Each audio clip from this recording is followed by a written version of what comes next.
Capítulo 1 de Apocalipse diz assim: revelação de Jesus Cristo, que Deus lhe deu para mostrar aos seus servos o que em breve há de acontecer. Tem algum servo do Senhor aqui? Ele enviou o seu anjo para torná-la conhecida ao seu servo João, que dá testemunho de tudo o que viu, isto é, a palavra de Deus e o testemunho de Jesus Cristo. Feliz aquele que lê as palavras desta profecia, e felizes aqueles que ouvem e guardam o que nela está escrito, porque o tempo está próximo. Tem gente que tem medo, mas a Bíblia está dizendo que feliz é aquele que vê, que lê, que ouve e que guarda o que está escrito aqui.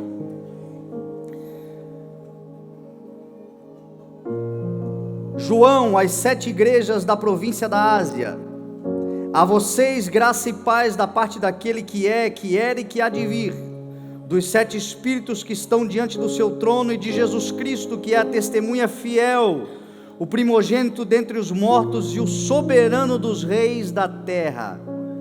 Ele nos ama e nos libertou dos nossos pecados por meio do seu sangue, e nos constituiu reino e sacerdotes para servir a seu Deus Pai. A Ele sejam glória e poder para todos sempre, amém. Eis que Ele vem com as nuvens, e todo olho verá, até mesmo aqueles que o transpassaram, e todos os povos da terra se lamentarão por causa dele. Assim será, amém. Eu sou o Alfa e o Ômega, diz o Senhor Deus, o que é, o que era e o que há de vir, o Todo-Poderoso. Eu, João, irmão e companheiro de vocês no sofrimento, no reino e na perseverança em Jesus, estava na ilha de Pátimos por causa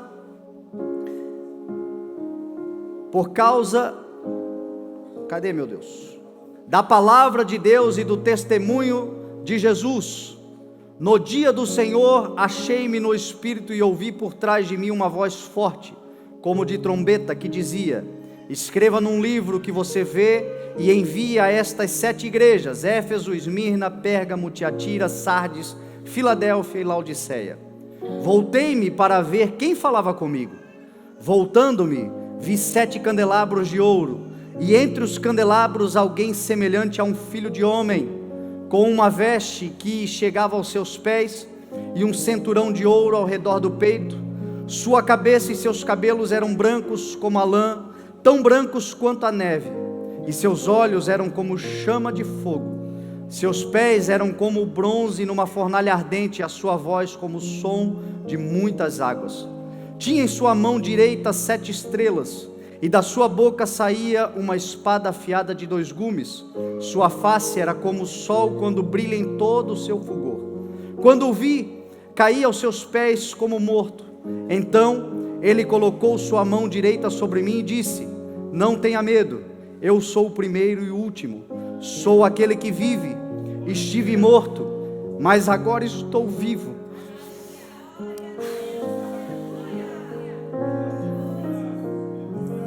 Para todos sempre. Tenho as chaves da morte e do Hades. Escreva, pois, as coisas que você viu, tanto as presentes como as que acontecerão. Este é o mistério das 7 estrelas que você viu na minha mão direita, e dos 7 candelabros. As sete estrelas são os anjos das 7 igrejas, e os 7 candelabros são as 7 igrejas. Amém? A vontade de continuar lendo, esse livro é poderoso. Pai, nós te damos louvor e honra, Senhor, e te pedimos que a tua palavra seja revelada aos nossos corações como uma porção, Pai, para este mês, para esse tempo, para essa semana, para aquilo que precisamos realizar. Que os desafios que se apresentarão diante de nós sejam vencidos, Senhor, porque mais do que vencedores nós já somos, por meio do Senhor que nos ama, e pela sustentação que temos na tua palavra, que nos guia, nos orienta e nos fortalece. Em nome de Jesus nós te pedimos, Senhor, revela-te a nós, como sempre tu tens feito, para a glória do teu nome, em nome de Jesus, amém, amém. Quem escreve a carta de Apocalipse é João. João o apóstolo, João o evangelista, João o apóstolo do amor, como muitos tratam. João que dos apóstolos de Cristo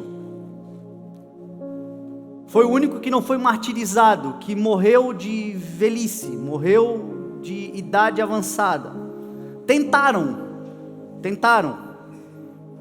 lhe matar, tentaram lhe abandonar, lhe deixaram exilado na ilha de Patmos para ver se morria, mas a nossa vida está na mão do Senhor. Se o Senhor quiser proteger, ninguém é capaz de tirar. A nossa vida depende do Senhor, e João ele contou com essa graça de ir até a sua velhice, fechar os seus olhos, descansar. E João ele é dos apóstolos o mais novo, ele foi o mais novo. Ele provavelmente quando começou a servir Jesus, devia ter ali os seus 23, 24 anos, é o que os estudiosos acreditam que tinha. Solteiro, jovem, pescador, cuidador, consertador de redes, essa era a sua habilidade na pescaria. Além de pescador, ele tinha a habilidade de consertar redes. E a gente percebe que essa habilidade física, essa habilidade para a pescaria se tornou também uma habilidade espiritual. No seu apostolado, no seu ministério, ele foi alguém que consertou, que procurou trazer o conserto para a igreja, o conserto mediante o amor, o apóstolo do amor, aquele que mais falou sobre o amor de Deus. Foi João quem disse que aquele que não ama, não conhece a Deus, porque Deus é amor. Nisto consiste o amar a Deus, em obedecer aos seus mandamentos, e os seus mandamentos não são pesados. Foi João quem disse que Cristo manifestou o seu amor por nós, morrendo por nós. Foi João quem disse que Deus tanto amou o mundo, que deu o seu Filho unigênito, para que todo aquele que nele crê não pereça, mas tenha a vida eterna. Foi João quem escreveu as palavras de Jesus Cristo, mas foi quem não se esqueceu delas, transcrevendo para o seu evangelho de João, dizendo que o Senhor não enviou Jesus Cristo ao mundo para condenar o mundo, mas para que este fosse salvo por meio dele, por meio do amor de Deus. E o que me chama a atenção na vida de João, é que João ele viveu uma vida de progresso, uma vida de avançar. Ele foi avançando, ele foi progredindo, ele foi alcançando, crescendo e conquistando coisas cada vez maiores e melhores no Senhor. Eu creio que a nossa vida é uma vida assim. A vida em Cristo no Evangelho não é uma vida de retrocesso, muito menos de paralisia, mas é uma vida de crescimento. É uma vida onde nós avançamos.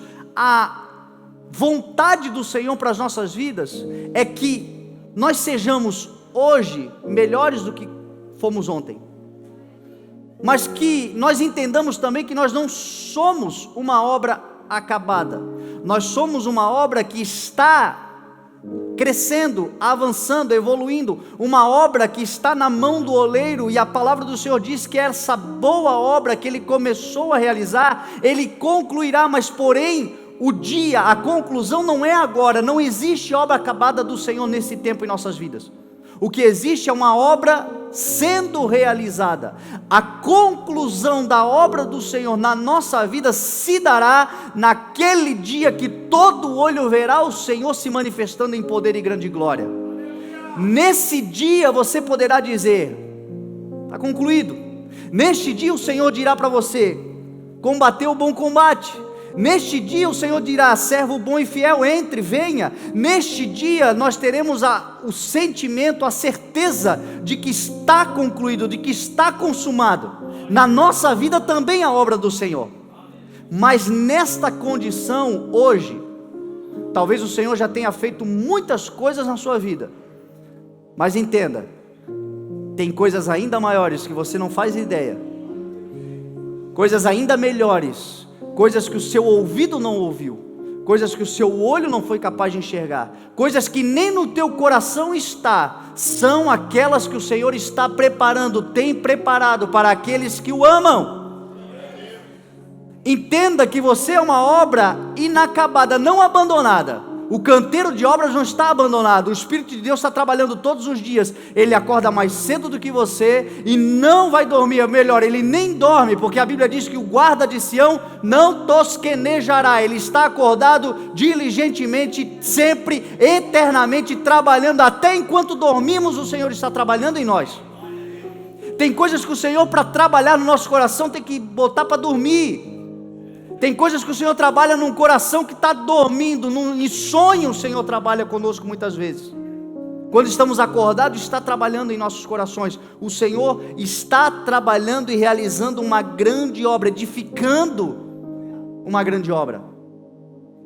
Por isso a vida com o Senhor é uma vida de progresso. Quando a gente olha para João, a gente percebe que João, ele começa um pescador que consertava redes.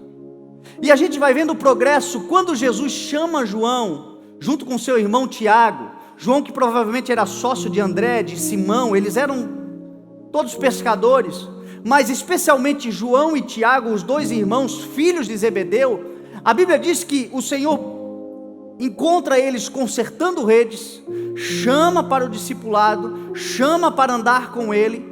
E estes homens agora deixam para trás a vida de pescaria, a vida de pescadores, a vida de consertadores de rede e começam a progredir. Eles passam para uma nova fase e Jesus os chama, quando escolhe os 12, Jesus os chama de Boanerges. Boanerges significa filhos do trovão. Quando eles deixam de ser pescadores, eles se tornam filhos do trovão.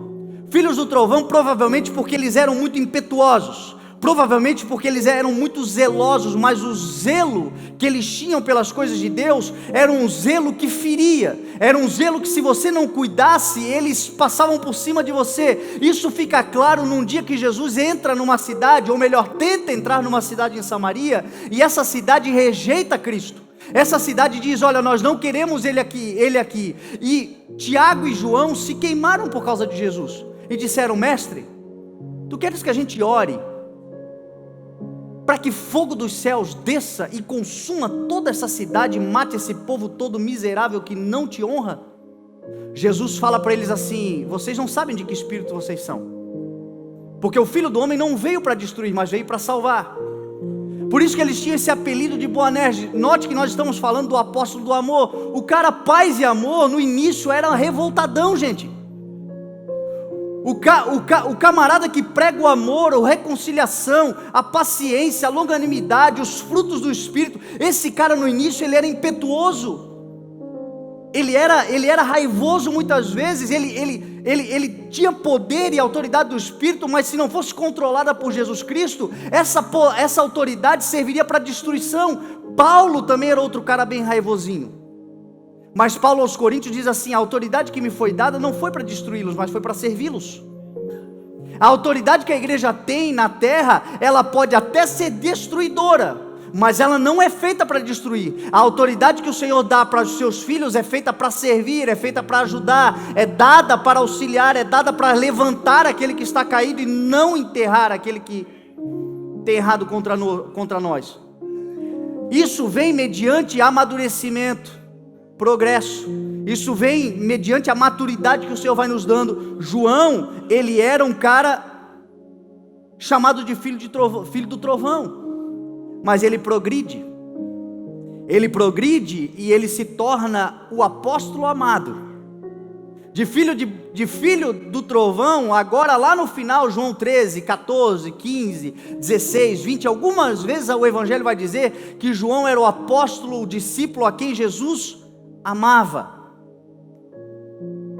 O seu coração vai mudando, o seu coração vai sempre permitindo a ação do Espírito de Deus. A minha oração é para que o Senhor tenha essa liberdade em nosso meio, que o Senhor tenha esse acesso aos nossos corações, que o Senhor possa trabalhar em nós ao ponto de nós mudarmos para melhor, para a glória do Senhor, ao ponto que o Senhor possa trabalhar no nosso caráter, de as pessoas dizerem: meu Deus, ele era de um jeito, hoje ele é completamente diferente, ela era assim, e hoje ela é completamente diferente. Mas por que isso acontece? Por causa da ação do Espírito Santo, que vai nos levando a progredir. O Evangelho é isso. O Evangelho vai nos tornando pacíficos, pacificadores, vai nos dando esse ministério da reconciliação. João, do apóstolo amado, agora ele se torna lá na frente, lá na ilha de Pátimos, o cara que recebe a revelação do Senhor. Olha o progresso. O próprio Jesus, o texto que nós vimos aqui, mostra Cristo glorificado, um Cristo completamente diferente do Cristo que chamou João lá na beira da praia. O Cristo que chama João na beira da praia é o Filho de Deus, mas ainda numa condição humana, numa condição limitada. Este Filho de Deus o chama, e João pôde agora em Apocalipse capítulo 1 ver a conclusão da obra. Filipenses 2 fala que por causa da sua reverente submissão, por causa da sua condição de se esvaziar de si mesmo, por causa da sua condição de se tornar homem como cada um de nós, por causa da sua condição de se humilhar a si mesmo, tornar-se servo, Deus lhe deu um nome que está acima de todo nome. Deus o exaltou à mais alta posição. Aqui o texto vai mostrar Cristo glorificado, o Cristo que também foi progredindo. Você conhece pessoas que passam anos e continuam na mesma?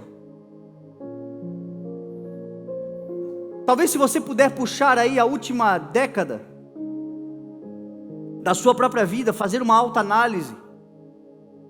Talvez, se você puder fazer uma análise pessoal, particular. Como é que tem sido a sua vida? Como é que está o progresso do Espírito na sua vida? Tem pessoas que infelizmente você passa anos sem ver, anos sem falar, anos sem se encontrar. Quando você encontra, estão exatamente do mesmo jeito, exatamente da mesma forma, fazendo as mesmas coisas, falando as mesmas ideias, vivendo os mesmos conceitos, paralisados. A Bíblia diz que Jesus é o caminho, mas tem gente que parece que não entende que o caminho é feito para caminhar. Ele monta uma quitanda, uma tendinha na beira do caminho e ele fica ali. E as pessoas vão passando, e as pessoas vão avançando, e as coisas vão acontecendo. E ele está ali com a tendinha, com a rede, está ali com a cadeirinha de praia, sentado, vendo as pessoas passando, avançando, estacionou. Meu irmão, o caminho é para caminhar, não é para estacionar. Quando o Senhor encontrou pessoas à beira do caminho, Ele chamou para caminhar com Ele.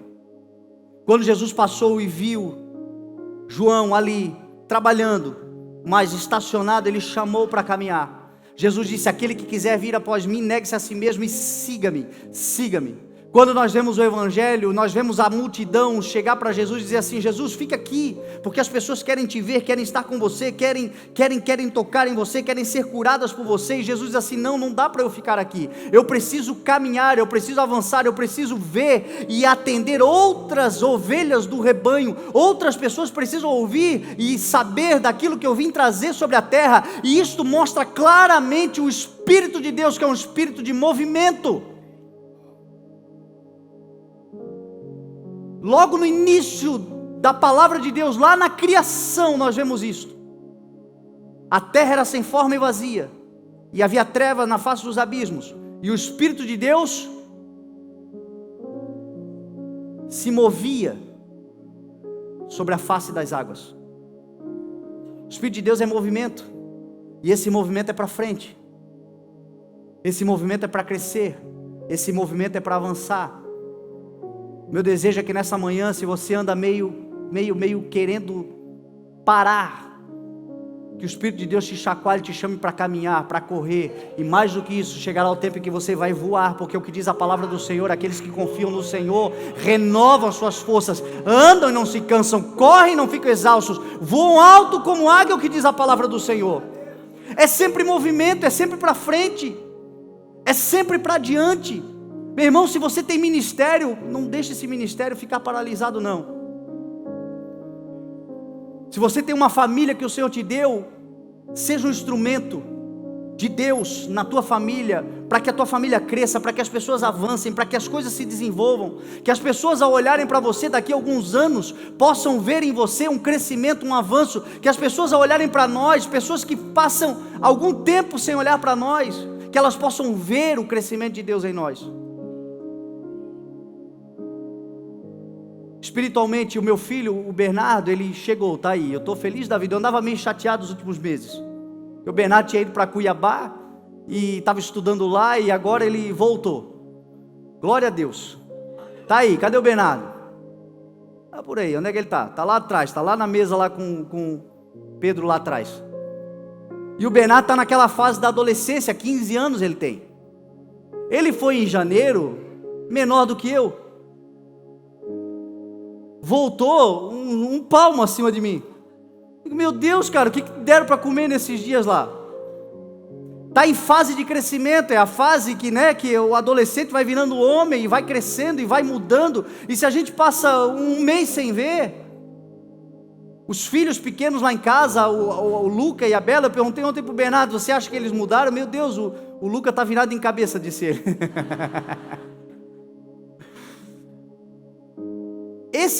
Essa deve ser a impressão que as pessoas têm que ter ao nosso respeito, com que diz respeito à obra do Senhor em nós. Que as pessoas ao olharem para nós possam ver, meu Deus, como Ele está avançando, como ela está crescendo, como o Senhor está fazendo. E este avançar, crescer e fazer do Senhor, não é o esforço nosso próprio, mas é o coração aberto para o Senhor continuar realizando. É o deixar Deus trabalhar. É o não se acomodar, é o não entristecer o coração, é não deixar uma raiz de amargura brotar, porque uma raiz de amargura quando brota, definha tudo, meu irmão, estraga tudo. Note que o Senhor está sempre trabalhando. O Evangelho o que é? Boa notícia. O Evangelho é uma boa nova.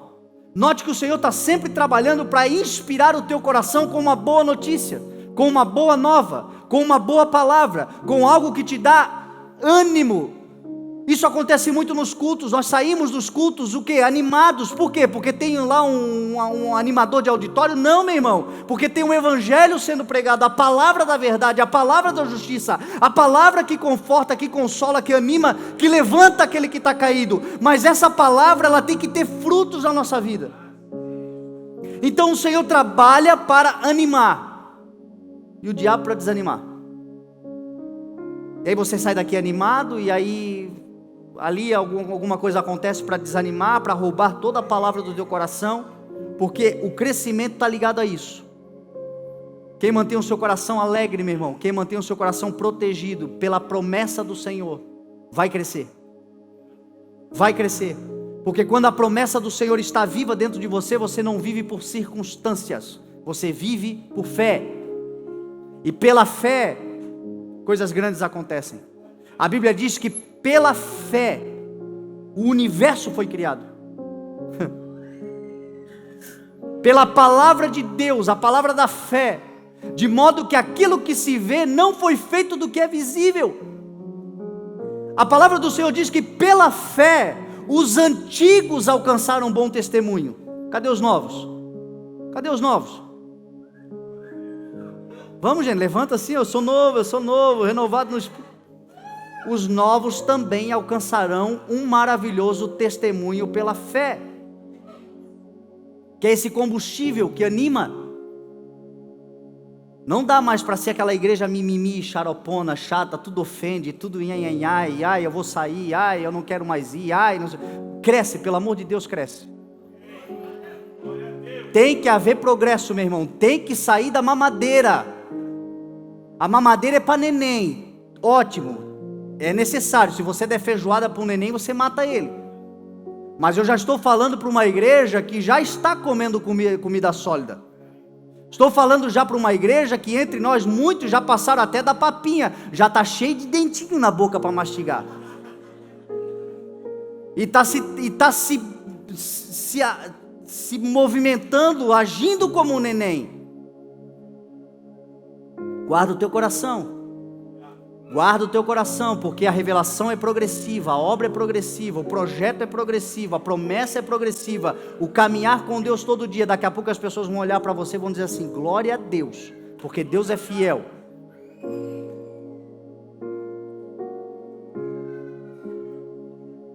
Esse Cristo ressurreto, esse Cristo glorificado, a Bíblia diz que quando João viu ele, João cai como morto. João cai como morto porque vê a glória do Senhor, porque vê o que o Senhor é capaz de fazer na vida daqueles que são fiéis, naqueles que andam conforme a palavra do Senhor sobre a sua vida. E esse Jesus glorificado que João viveu a maior experiência humana que alguém pode viver. Paulo também viveu essa experiência. Tantos outros viveram. Pessoas hoje em dia vivem. E o interessante é que essa experiência humana poderosa que ele viveu num tempo de dificuldade. Ele começa o texto aqui falando que ele é nosso companheiro, João falando, companheiro de sofrimento, de reino e de perseverança em Cristo. Essa semana eu estava estudando, nós temos uma leitura que a gente faz da Bíblia, devocional com alguns da igreja. Nós estamos aí no dia 70 e pouco, acho 80, a gente lê a Bíblia num ano. E essa semana nós estávamos lendo o Salmo 119, e o Salmo 119 chega uma hora que o salmista diz assim: se a tua lei não fosse o meu prazer, o sofrimento já me teria destruído. Se a tua lei não fosse o meu prazer, o sofrimento já me teria destruído. E ali o Espírito Santo me falou: esta é uma das chaves para se vencer o sofrimento. Qual é? Meditar na lei do Senhor, a lei de Cristo, a lei do amor, a lei que ensina a nós nos doarmos a alguém, a lei que ensina a nós servirmos pessoas. Por isso que Paulo disse que a maior felicidade em dar do que receber. Quando nós nos tornamos úteis, quando nós permitimos o Senhor trabalhar em nós, quando nós permitimos o Senhor agir através de nós, quando nós permitimos o Senhor fazer a sua obra através de nós, nós vencemos os sofrimentos. Porque sofrimento é inerente da vida, é impossível alguém não sofrer. Pedro vai dizer que os irmãos que nós temos em todo o mundo, estão passando por sofrimentos. A palavra vai dizer que os sofrimentos que nós passamos, leves e momentâneos, produzem em nós um peso de glória que é maior do que todos os sofrimentos. A palavra do Senhor diz que nós participaremos da glória do Senhor, mas se passarmos por sofrimentos. E tem gente querendo parar de sofrer. A questão não é parar de sofrer, a questão é aprender a sofrer. Se a lei do Senhor for o teu prazer, você vence o sofrimento te aperfeiçoa. Se a palavra do Senhor for só alguma coisa que você ouve de vez em quando, mas que não faz parte da meditação do teu coração, o sofrimento pode te destruir. João está dizendo assim: meus companheiros de sofrimento. Sabe por que João diz meus companheiros de sofrimento? Porque João está ensinando algo também poderoso para vencer os sofrimentos. Qual é? Comunhão, relacionamento. Você sabe por que muita gente não vence o sofrimento? Porque se isola. E quem se isola tende a achar que ele é o único sofredor da face da terra. E quando ele começa a achar que ele é o único que sofre na face da terra, ele começa a duvidar das promessas do Senhor, começa a se voltar contra Deus, começa inclusive a achar que Deus é injusto com ele. Porém, quando ele senta do lado de alguém que está sofrendo tanto quanto ou até mais do que ele começa a perceber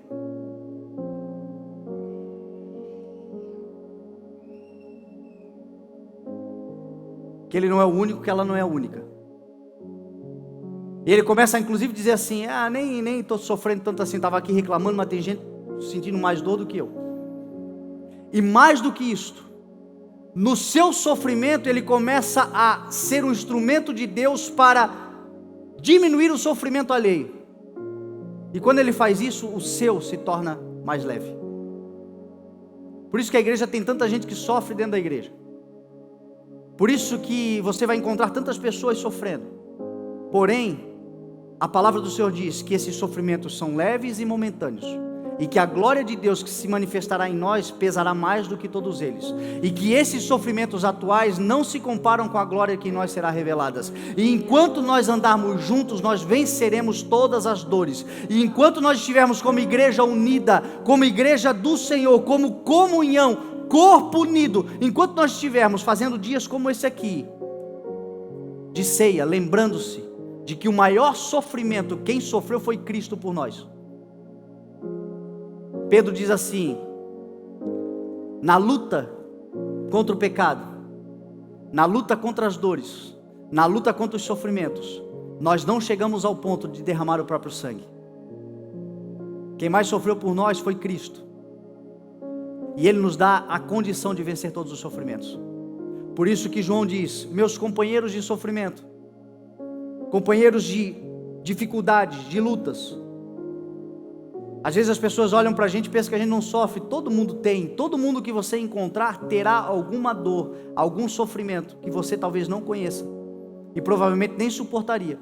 Mas juntos nós nos fortalecemos, juntos nós vencemos, juntos nós vamos até dar risada de tudo aquilo que nos faz chorar hoje. Por isso, se você tem algum tipo de sofrimento, não ande sozinho, não se isole, não se afaste, tenha comunhão na igreja, tenha amigos, tenha companheiros de caminhada, e você vai ver que isso tudo vai ser vencido para a glória do nome do Senhor. João estava sofrendo, agora olha que interessante, João estava abandonado, exilado, desprezado, foi deixado numa ilha para morrer, e neste momento, nesta situação, foi quando ele recebeu a revelação do Senhor. Eu não sei quanto a você, mas muitas pessoas que eu conheço, nos seus momentos de dores, nos seus momentos de dificuldades, foi nesses momentos também que eles viveram as maiores experiências humanas que eles poderiam viver. As maiores experiências com o Senhor que poderiam viver. As maiores experiências espirituais que poderiam viver.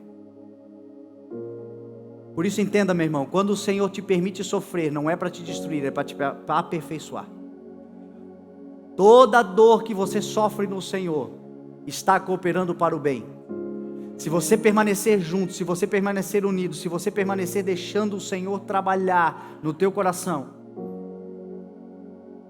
eu creio que acontecerá com você o que aconteceu aqui com João. Porque aquele que perseverar até o fim será salvo. Aquele que perseverar até o fim encontrará. Aquele que perseverar até o fim o verá.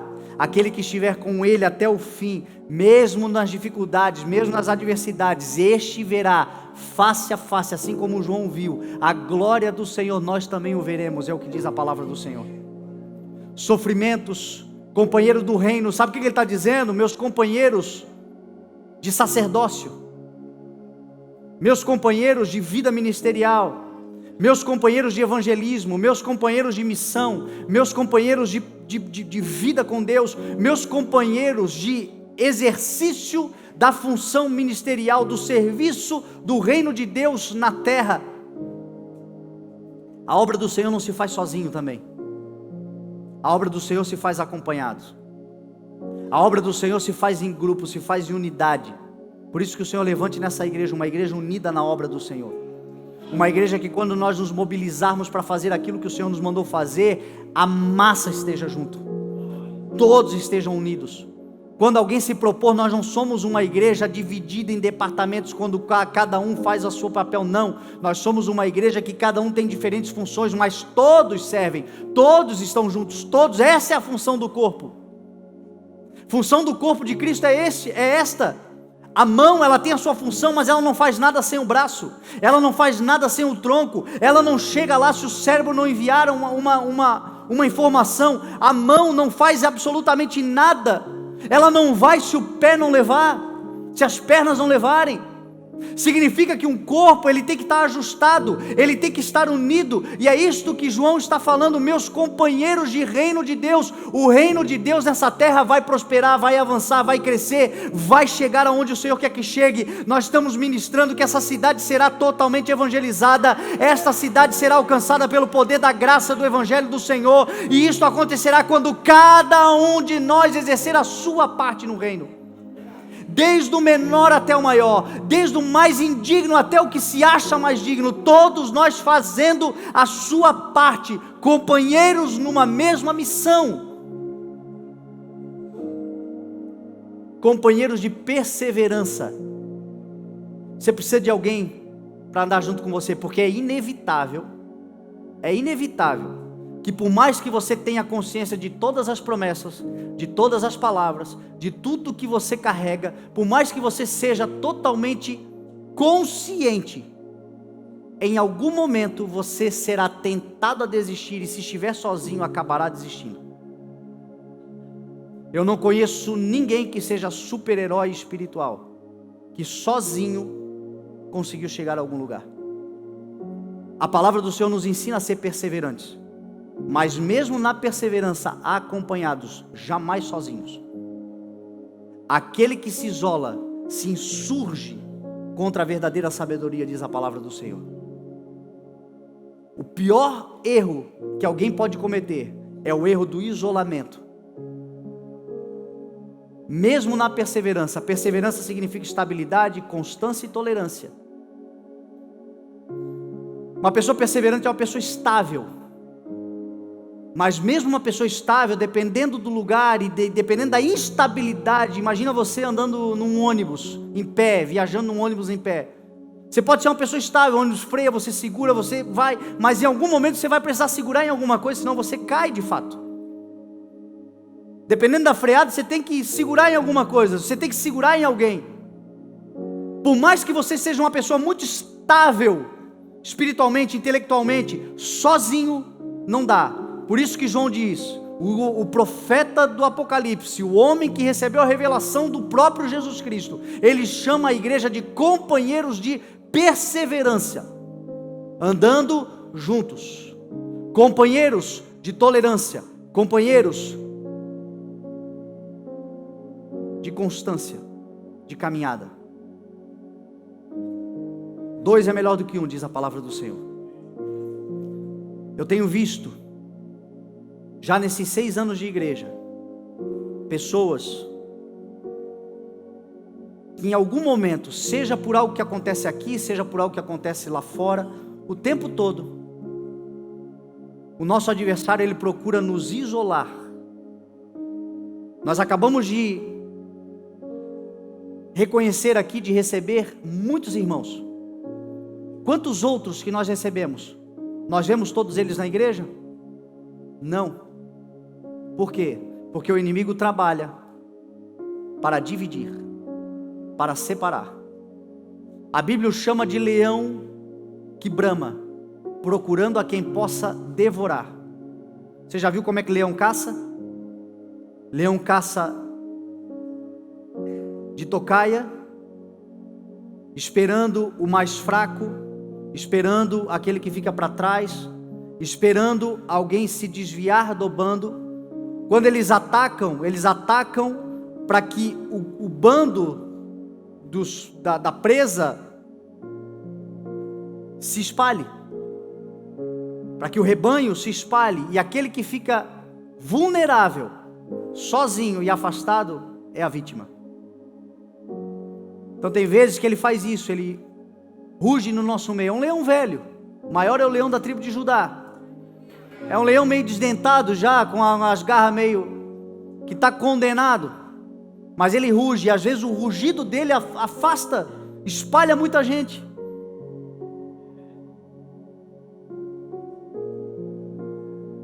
Às vezes a gente vê o pessoal glorificando mais a Deus por causa de uma manifestação de um capeta dentro da igreja do que do Espírito Santo. Tem mais medo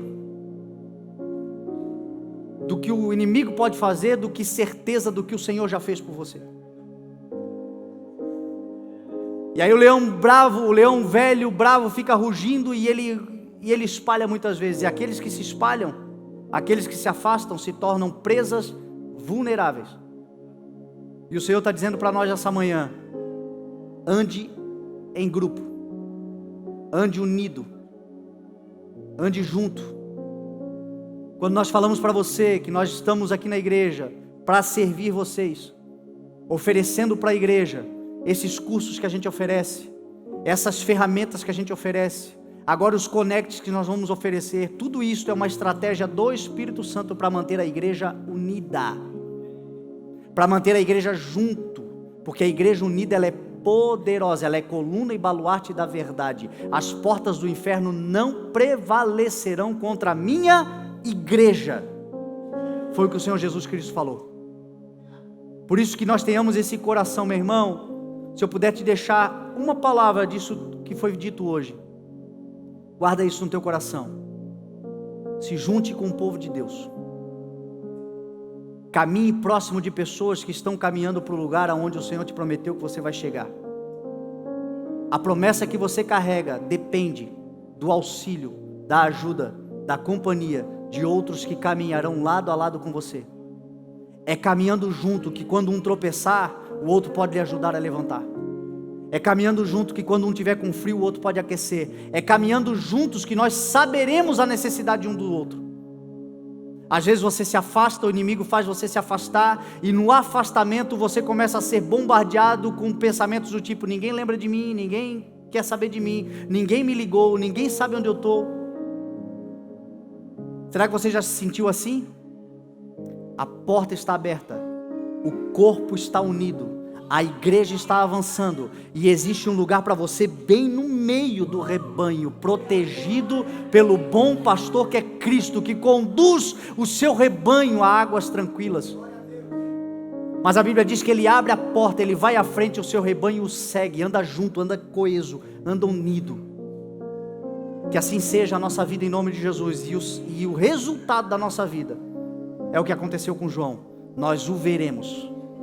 Aquele que tem olhos como chama de fogo, aquele que tem os seus cabelos brancos como a lã, aquele que o seu rosto brilha como um sol em todo o seu fulgor, aquele que era, que é e que há de vir, aquele que tem a chave de Davi, aquele que tem a chave da morte e do Hades, aquele que é o fiel testemunha, fiel e verdadeiro, aquele que está sentado num trono de glória, aquele que disse: aquele que vencer e fizer a minha vontade até o fim, eu lhe darei o direito de se assentar comigo no meu trono, assim como eu venci e também me assentei no trono do meu Pai.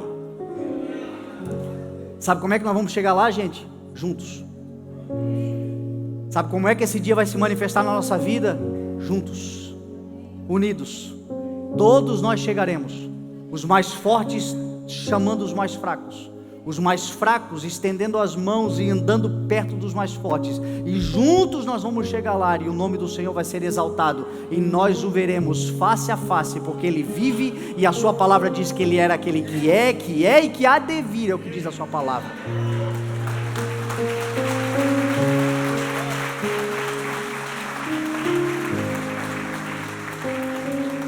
Companheiros, e eu nem sou petista, é porque está escrito na Bíblia: de sofrimento, de reino e de perseverança. O original está aqui, o resto é cópia. Pessoas que andam juntas e unidas por um propósito maior, o reino de Deus sendo manifestado, e o encontro com o Cordeiro que vive e reina, e é por Ele que nós estamos aqui hoje celebrando a sua vitória sobre a morte. Amém? Vamos nos colocar de pé e vamos orar. É o nosso momento de ceia, é o momento de celebração, de memória. Jesus disse: vocês farão isso em memória de mim até que eu venha. O que Jesus Cristo veio fazer na terra foi nos conectar novamente com o Pai, foi nos dar novamente o acesso, a companhia. Na sua ressurreição foi aos céus e enviou o Espírito Santo, conselheiro, ajudador, companheiro, orientador.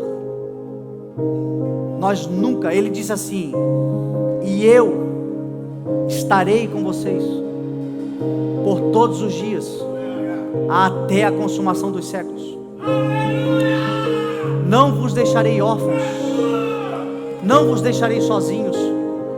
Nós nunca estaremos sozinhos, porque o Senhor está conosco. E o Senhor sabe aonde? No meio da igreja. Sabe quando é que você pode ficar sozinho? Quando você se afasta da igreja. A Bíblia diz que Jesus Cristo, o texto que nós lemos diz que Ele anda no meio dos candelabros.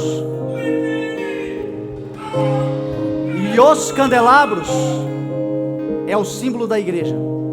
Jesus anda no meio da igreja. Jesus sempre estará no meio da igreja. Quer encontrar Jesus? Anda com a igreja. Quer ver Jesus passando? Esteja na igreja. Quer se relacionar com o Espírito Santo, com o Senhor Jesus? Seja igreja. Seja igreja, seja igreja. Ele anda no meio dos candelabros.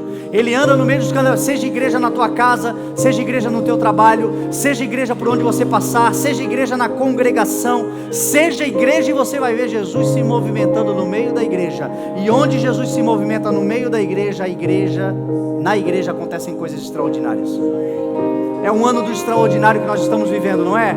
O extraordinário é Cristo, e Cristo está no meio da igreja. Que a igreja seja unida cada vez mais. Que esta segunda metade aí de ano seja para nos unir cada vez mais, nos fortalecer cada vez mais, nos mobilizar em unidade cada vez mais. E aquele que caminha no meio da igreja fará coisas poderosas e extraordinárias, porque ele vive e reina. Amém? Vamos passar a ceia, vamos adorar ao Senhor. Aproveite esse momento para falar com aquele que caminha no meio da igreja. Cristo, nosso Senhor, que vive